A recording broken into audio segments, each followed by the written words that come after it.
adjacent culture and see if they have the same experience that had never heard about that idea? I did not have machine elves in my consciousness, but I did hear literally not even hearing it.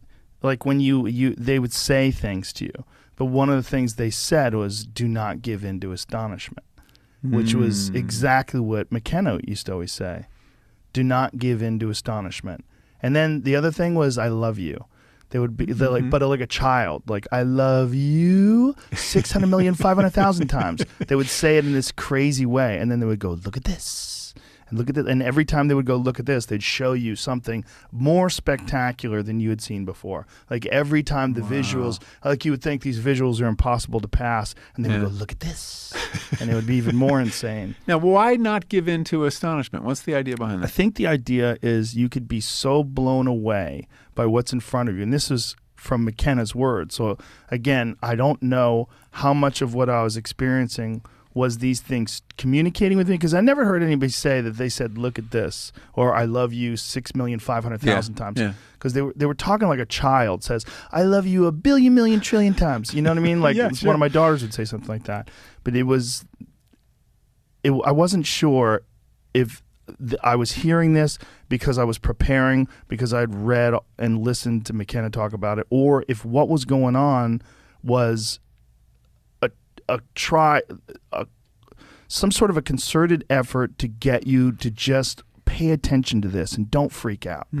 Don't go, oh my God, this is too much. I can't do this. I can't do this. I can't. Because it's so You mind-blowing. barriers. You've had the to protect experience. yourself. Yeah, no, I know. It's so freaky that don't give in to astonishment is almost like it's a good primer, a good code to follow. Like, let's just let it happen. Just give into it. Don't whatever you do, don't try to fight it, and give into it. Well, that's key. I mean, the most important lesson I learned from both my experience and all the teachers that I worked with is surrender.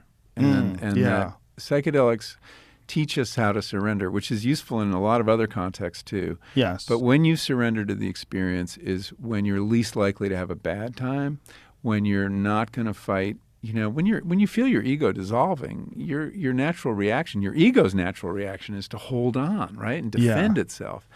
But when I learned that, no, you just got to go with that.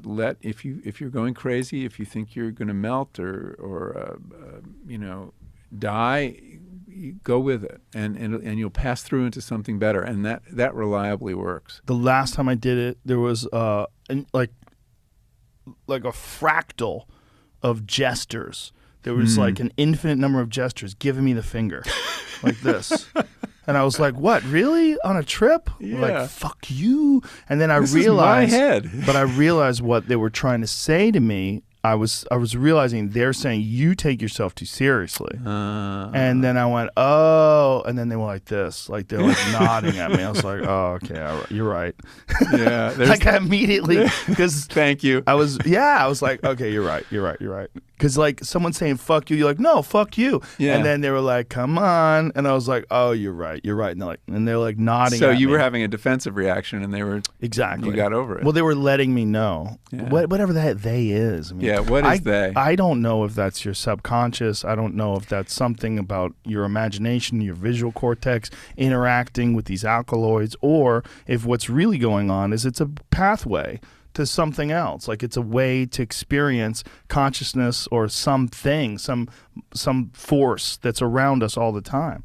You could pretend that you have the answer, but I don't. No, we don't know. We really don't know. I mean, I tend to think that these are creations of our minds, but that's just a hypothesis. You know, I mean, you know, when the Dalai Lama sat down with a bunch of neuroscientists, you know, they started this dialogue. And the neuroscientists started from the assumption that consciousness is produced by the brain. And the Dalai Lama very calmly said, well, that's an interesting hypothesis. And he's right. That's all it is a hypothesis. Consciousness could be fields. It could be something Aldous Huxley believed, and other people, Henri Bergson, the philosopher, that we should think of our minds as like radio receivers or TV receivers, and that the consciousness, we have, what our brains do is tune in to frequencies of consciousness that exist outside of us. Yeah. And in the same way you wouldn't look in the TV to find the woman giving you the weather report, you know she's not there. our assumption that all the action is there